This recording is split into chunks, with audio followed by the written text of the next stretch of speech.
윤서연이 서윤에게 돌아가 달라고 말한 뒤 며칠이 흘렀다. 그날 이후 서윤은 윤 씨 집안 근처에 모습을 드러내지 않았다. 무너진 담장도 두 사람이 자주 마주치던 길도 찾지 않았다. 서연이 자신을 밀어낸 까닭을 짐작하지 못한 것은 아니었다. 그녀의 목소리는 차가웠지만 마지막까지 자신을 똑바로 바라보지 못했던 눈빛만은 거짓말을 하고 있었다. 그래서 서윤은 더욱 움직일 수 없었다. 그 말이 거짓이라면 그녀가 자신을 밀어낼 수밖에 없었던 이유가 있을 것이고, 그 말이 진심이라면 다시 찾아가는 것만으로 그녀를 괴롭히게 될 터였다. 결국 그는 기다리는 쪽을 택했다. 기다리면 언젠가는 다시 길이 열릴 것이라 믿으면서도 그날이 오지 않을지도 모른다는 생각을 떨쳐내지 못했다. 윤서연 역시 다르지 않았다. 마당 끝에 서면 습관처럼 무너진 담장 쪽으로 눈이 향했고, 대문 밖에서 발소리가 들릴 때마다 자신도 모르게 고개를 들었다. 그러나 그 발소리는 언제나 다른 사람의 것이었다. 서윤이 오지 않는 날이 계속될수록 서연은 자신이 바라던 일이 이루어지고 있다고 되뇌었다. 그가 자신을 미워하게 된다면, 자신을 잊고 다른 곳에서 살아갈 수 있다면 그것으로 충분하다고 생각하려 했다. 하지만 사람의 마음은 입으로 내뱉은 거짓말처럼 쉽게 바뀌지 않았다. 그를 지키기 위해 만든 거리는 오히려 서윤이 없는 자리를 더 선명하게 만들었다. 두 사람은 같은 하늘 아래에 있었지만 이제는 서로가 어디에서 무엇을 바라보고 있는지조차 알 수 없었다. 그렇게 두 사람의 시간이 멈춘 사이 마을 밖에서는 전혀 다른 종류의 불안이 조금씩 가까워지고 있었다. 처음에는 누구도 그것을 큰일이라 여기지 않았다. 변방에서 군사들이 움직였다는 소문도, 국경 가까운 몇몇 마을에서 사람들이 짐을 싸고 내려왔다는 이야기도, 장터에서는 흔히 부풀려지는 소문 가운데 하나처럼 들렸다. 하지만 며칠이 지나자 분위기가 달라졌다. 관하로 말을 달려 들어오는 전령이 눈에 띄게 늘었고, 평소라면 며칠씩 머물던 장사꾼들이 해가 지기도 전에 서둘러 마을을 떠났다. 북쪽 길에서는 낯선 사람들이 하나둘 모습을 드러냈다. 등에 어린아이를 업은 여자도 있었고, 가진 것을 작은 보자기 하나에 모두 싸들고 온 늙은이도 있었다. 그들이 어디에서 왔는지 물으면 대답은 조금씩 달랐지만 마지막에 하는 말은 비슷했다. 군사들이 움직이고 있다는 것, 불탄 마을이 있다는 것, 그리고 그들이 생각했던 것보다 훨씬 빠르게 남쪽으로 내려오고 있다는 것이었다. 서윤은 장터 끝에 서서 그 이야기를 들었다. 며칠 동안 그의 머릿속을 채우고 있던 것은 오직 윤서연뿐이었다. 하지만 불안에 찬 얼굴로 지나가는 사람들을 보고 있자니 자신의 상처만 붙들고 있기에는 세상이 너무 빠르게 변하고 있다는 생각이 들었다. 윤 씨 집안 안에서도 이상한 기운은 느껴졌다. 평소보다 대문을 드나드는 사람이 많아졌고, 아버지는 관에서 돌아온 사람들과 늦은 밤까지 이야기를 나누었다. 하인들은 이유도 모른 채 곡식과 마른 장작의 양을 확인했다. 윤서연은 아무것도 묻지 않았다. 그러나 아무도 제대로 설명하지 않는다는 사실이 오히려 더 큰 불안을 만들었다. 그럼에도 대부분의 사람들은 믿고 싶어 했다. 설마 이곳까지 오겠느냐고. 관군이 막아낼 것이라고. 며칠만 지나면 다시 잠잠해질 것이라고. 사람들은 평온이 무너지고 있다는 것을 알면서도 마지막 순간까지 평온한 척 살아가고 싶어 했다. 관아의 움직임은 날이 갈수록 분주해졌다. 성문을 살피는 군졸이 늘었고, 마을을 오가는 길목에는 낯선 사람을 확인하는 이들이 세워졌다. 군량으로 쓸 곡식이 모였고, 역참에서는 쉬지 않고 말이 바뀌었다. 그런데 세상이 어수선해질수록 윤 씨 집안은 오히려 혼례를 더 서둘렀다. 언제 길이 막힐지 모르고 언제 한 씨 집안과 오가기 어려워질지 모르는 상황이라면 차라리 일이 더 커지기 전에 혼례를 치르는 편이 낫다는 것이 어른들의 판단이었다. 며칠 전까지 천천히 논의되던 날짜가 갑자기 앞당겨졌다. 혼례에 쓸 천이 들어왔고 안채에서는 바느질하는 손이 바빠졌다. 예물을 확인하는 사람들의 발걸음도 잦아졌다. 윤서연에게는 그 모든 것이 이상하게 느껴졌다. 바깥에서는 사람들이 전쟁을 걱정하고 있는데 자신의 방 안에서는 붉은 혼례 옷을 준비하고 있었다. 마치 무너지는 세상 가운데서 자신의 삶만 억지로 정해진 자리로 밀어넣고 있는 것 같았다. 한무겸도 전과 같지는 않았다. 그는 혼례를 서두르는 집안의 결정에 반대하지 않았지만 관아와 집안을 오가는 횟수가 늘어날수록 얼굴에서 여유가 사라졌다. 그에게도 변방의 소문이 단순한 헛소문이 아니라는 사실이 보이기 시작한 것이다. 그럼에도 그는 자신이 감당할 수 있다고 생각했다. 혼례도, 집안도, 다가오는 불안도. 지금까지 그의 삶에서 대부분의 일은 준비하고 움직이면 해결할 수 있었다. 한무겸은 아직 알지 못했다. 어떤 밤은 사람의 능력이나 지위만으로 붙잡아 둘 수 없다는 것을. 윤서연은 준비된 혼례 옷을 오래 바라보았다. 불과 며칠 전 서윤에게 다시 오지 말라고 말했던 순간이 떠올랐다. 그를 지키려 한 자신의 선택이 정말 옳았는지 이제는 스스로도 확신할 수 없었다. 그날 오후였다. 마을에 누군가가 산을 가리키며 소리를 질렀다. 사람들의 시선이 하나둘 같은 곳을 향했다. 멀리 산등성이 위로 검은 연기가 피어오르고 있었다. 하나가 아니었다. 첫 번째 봉화 뒤로 또 하나가 올랐고 잠시 뒤 그보다 가까운 산에서도 연기가 솟았다. 그 순간까지 소문을 믿지 않으려 했던 사람들의 얼굴에서 표정이 사라졌다. 봉화는 이야기가 아니었다. 누군가의 과장도 아니었다. 적이 가까이 왔다는 신호였다. 윤 씨 집안의 풍경은 순식간에 바뀌었다. 안채에 펼쳐두었던 혼례옷이 접혔고 예물을 담던 상자는 곡식과 마른 음식이 들어갔다. 혼례에 쓰려고 준비했던 수레에는 노인과 아이들이 탈 자리가 만들어졌다. 며칠 동안 사람들을 옥죄던 혼례 준비는 한순간에 살아남기 위한 피난 준비가 되었다. 윤서연의 아버지는 더 이상 체면을 이야기하지 않았다. 집 안의 사람 수를 확인하고 누가 어느 수레에 탈 것인지 살피느라 목소리가 쉬어갔다. 한무겸 역시 곧바로 움직였다. 관에서 들은 소식과 주변 길을 따져보니 큰 길을 따라 남쪽으로 움직이는 것은 위험했다. 마을 뒤 숲을 지나 강가로 내려간 뒤 배를 이용해 건너편으로 피하는 것이 그나마 가능성이 있었다. 사람들은 가장 필요한 것만 챙겼다. 평생 모은 물건을 두고 가야 하는 이들이 몇 번이나 뒤를 돌아보았지만 누구도 그것을 다시 가지러 갈 수 있다고 말하지 못했다. 윤서연도 작은 보자기 하나만 들었다. 그 안에 담긴 것은 옷 몇 벌과 약간의 음식뿐이었다. 어제까지만 해도 자신의 삶을 결정할 것 같던 혼례 물건들은 이제 아무 의미도 없었다. 해가 산 아래로 내려가기 시작하자 멀리서 희미한 굉음이 들려왔다. 그제야 사람들은 깨달았다. 피난을 준비할 시간이 충분하지 않을지도 모른다는 것을. 그들의 예상은 틀렸다. 적은 다음 날 오지 않았다. 깊은 밤이 되기도 전에 마을 외곽에서 다급한 외침이 들려왔다. 처음에는 한두 사람의 목소리였다. 그러나 곧 종소리가 울렸고 골목마다 문이 열리며 사람들이 쏟아져 나왔다. 적의 징역이 관아가 예상한 것보다 훨씬 빨랐다. 막으러 나간 군사들은 흩어진 채 돌아왔고 마을 입구에서는 이미 불길이 오르고 있었다. 불은 바람을 타고 지붕에서 지붕으로 옮겨 붙었다. 마른 나무와 지프로 지어진 집들은 불씨 하나만으로도 순식간에 타올랐다. 사람들은 물을 길어 불을 끄려 했지만 곧 그것이 아무 소용이 없음을 깨달았다. 불보다 무서운 것은 뒤따라 들어오는 침략자들이었다. 그들은 군사와 백성을 가리지 않았다. 길을 막는 사람은 쓰러졌고 도망치는 사람들은 가진 것을 버린 채 골목을 뛰었다. 아이를 잃어버린 어미가 이름을 불렀고 노인을 부축하던 젊은이는 몰려드는 사람들에게 떠밀렸다. 누군가는 가족을 찾기 위해 불길 속으로 되돌아갔고 누군가는 아무것도 챙기지 못한 채 맨발로 달렸다. 평생 서로 얼굴을 알고 살던 작은 마을은 불과 한 시즌도 지나지 않아 누구도 누구를 찾을 수 없는 곳이 되었다. 서윤도 피난하는 사람들 사이에 섞여 있었다. 하지만 발걸음은 자꾸 뒤를 향했다. 윤씨 집안이 있는 쪽 하늘이 붉게 물드는 것이 보였다. 그 순간 며칠 동안 자신을 붙잡고 있던 망설임은 아무 의미도 없어졌다. 서연이 자신을 사랑하는지, 그날의 말이 진심이었는지, 다시 만나도 되는지. 그런 것은 중요하지 않았다. 살아 있어야 했다. 서윤은 피난 행렬과 반대 방향으로 몇 걸음을 옮겼다. 그러나 불길과 밀려드는 사람들이 길을 완전히 막고 있었다. 그는 윤씨 집안으로 바로 들어갈 수 없었다. 할 수 있는 것은 사람들이 빠져나오는 길을 찾아 움직이는 것뿐이었다.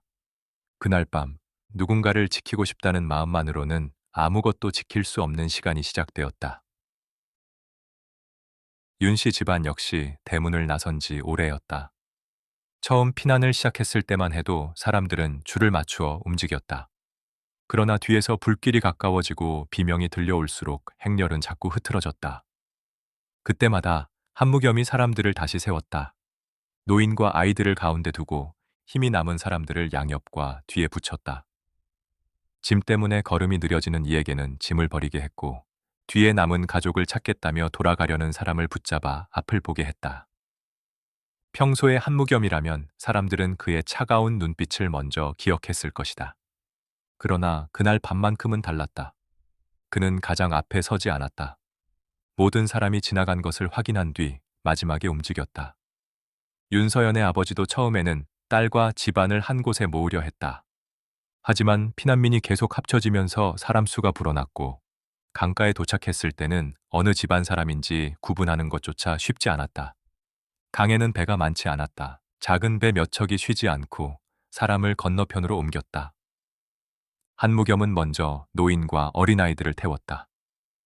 윤서연의 아버지 역시 집안의 나이 든 사람들을 돌보다 먼저 건너가야 할 처지가 되었다. 그는 몇 번이고 딸 쪽을 돌아보았다.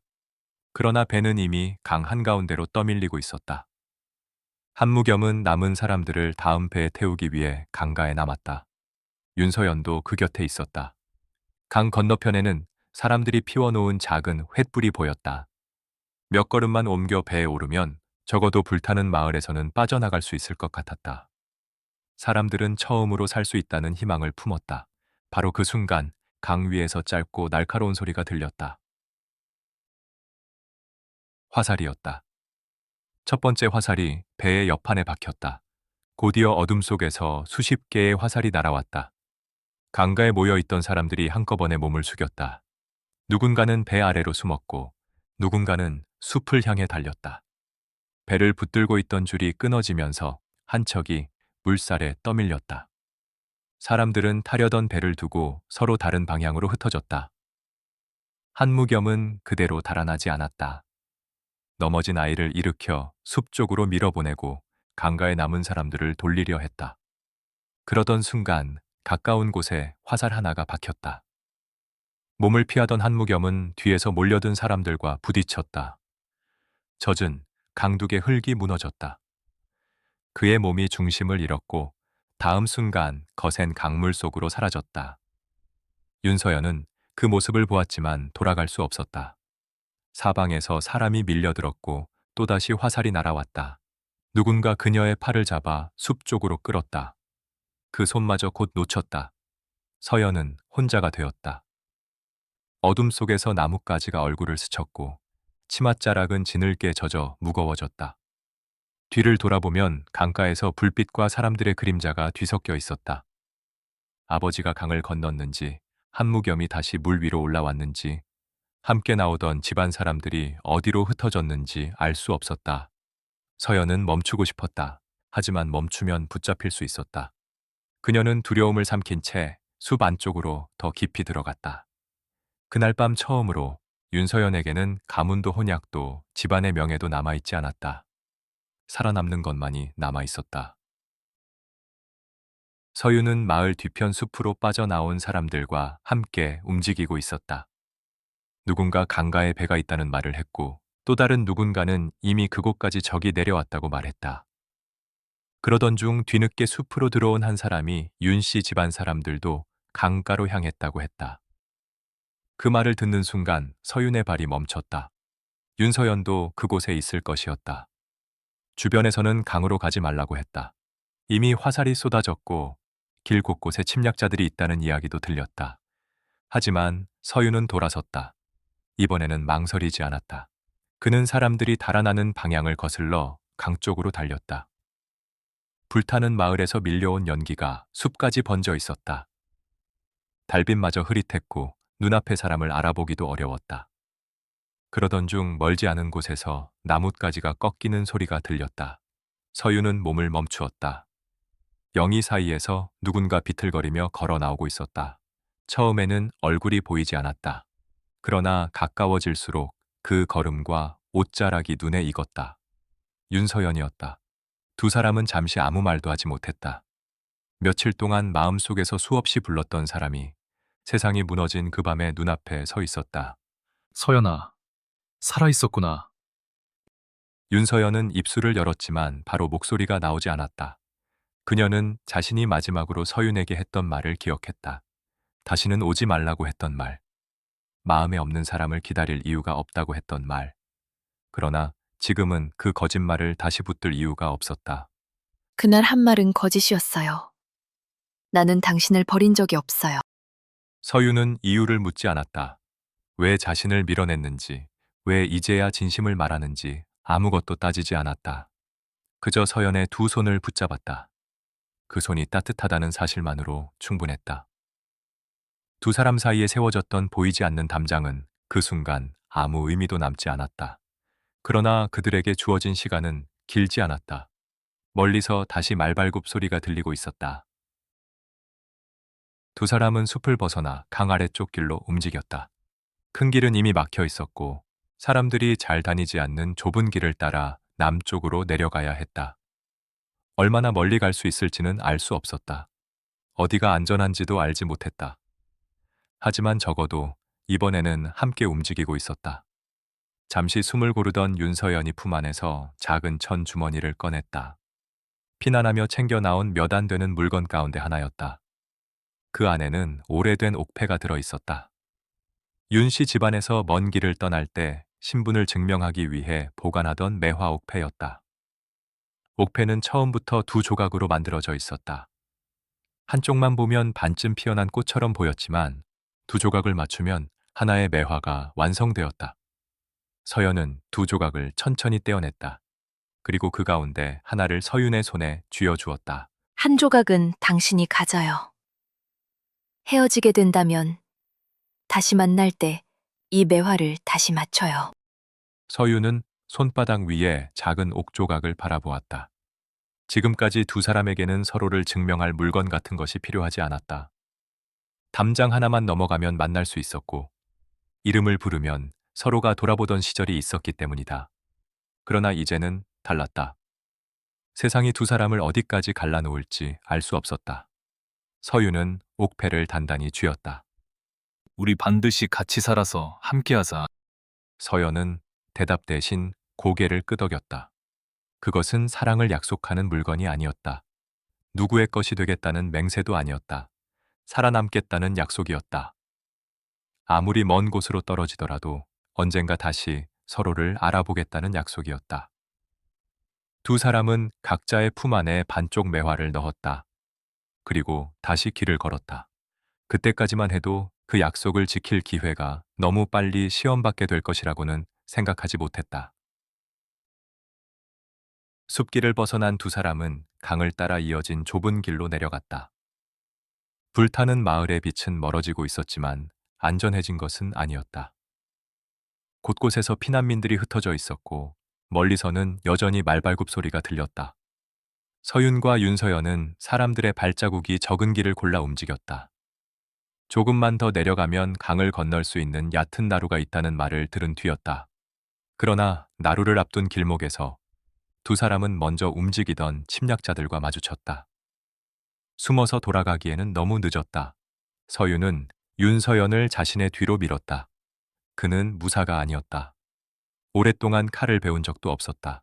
그가 손에 쥔 것은 길가에서 주운 짧은 창 하나뿐이었다. 그럼에도 물러서지 않았다. 침략자들을 쓰러뜨리기 위해서가 아니었다. 윤서연이 달아날 몇 순간만이라도 벌기 위해서였다. 서윤은 달려드는 사람의 창끝을 가까스로 밀어냈다. 또 다른 사람이 다가오자 몸을 돌려 길을 막았다. 하지만 혼자 막아낼 수 있는 숫자가 아니었다. 곧 옆에서 휘둘러진 칼날이 그의 몸을 덮쳤다. 서윤의 몸이 크게 흔들렸다. 발밑은 비에 젖은 강둑이었다. 한 걸음 뒤로 물러선 순간 흙이 무너졌다. 윤서연이 손을 뻗었다. 서윤! 서윤도 손을 뻗었다. 손끝과 손끝 사이가 아주 잠깐 가까워졌다. 그러나 닿지 않았다. 그의 몸은 무너진 흙과 함께 강 아래로 떨어졌다. 어두운 물살이 순식간에 서윤을 삼켰다. 윤서연은 강가로 달려가려 했다. 하지만 뒤에서 누군가 그녀의 팔을 붙잡았다. 몸부림쳤지만 놓이지 않았다. 다른 피난민들과 함께 붙잡힌 사람들이 이미 길가에 모여 있었다. 서연은 몇 번이고 강 쪽을 돌아보았다. 그러나 어둠 속에는 물결만 보였다. 서윤이 다시 떠올랐는지 살아있는지 어디로 떠내려갔는지 알 수 없었다. 그녀는 결국 침략자들에게 이끌려 길을 떠났다. 불타는 마을에서 멀어질수록 자신이 살던 곳의 빛도 조금씩 작아졌다. 윤서연은 울지 않았다. 품 안의 반쪽 옥패를 손으로 감쌌다. 그것을 놓지 않는 것만이 지금 자신에게 남은 유일한 일이었다. 강물에 떨어진 서윤은 한참을 떠내려간 뒤 강둑 아래에 걸렸다. 얼마나 시간이 지났는지 알 수 없었다. 그가 다시 눈을 떴을 때는 밤이 거의 끝나가고 있었다. 몸을 일으킬 힘조차 없었다. 멀리서는 아직 불빛이 남아 있었지만 윤서연이 어디로 사라졌는지는 알 수 없었다. 그의 손 안에도 작은 옥 조각 하나가 남아 있었다. 반쪽뿐인 매화였다. 며칠 전 두 사람은 서로를 지키기 위해 거짓으로 헤어졌다. 그리고 그날 밤 전쟁은 그 거짓말을 진짜 이별로 만들어버렸다. 한 사람은 강가에 남았고 한 사람은 이름 모를 길 위로 끌려갔다. 서로가 살아있는지조차 확인할 수 없는 거리였다. 그러나 두 사람의 손에는 아직 완성되지 않은 한 송이 매화가 남아 있었다.